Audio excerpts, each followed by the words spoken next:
அம்மன் அலங்காரம் தினம் தினம் காண வரம் வேணும். அம்மன் அலங்காரம் தினம் தினம் காண வரம் வேணும்.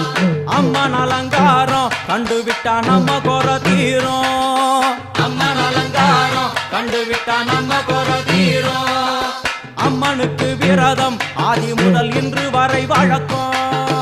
அம்மனுக்கு விரதம் ஆதி முதல் இன்று வரை வழக்கம். சமயபுரத்தில் நம்மை வாழ வைக்க மாறியும் விரதம் கொண்டாளே மாறி அம்மா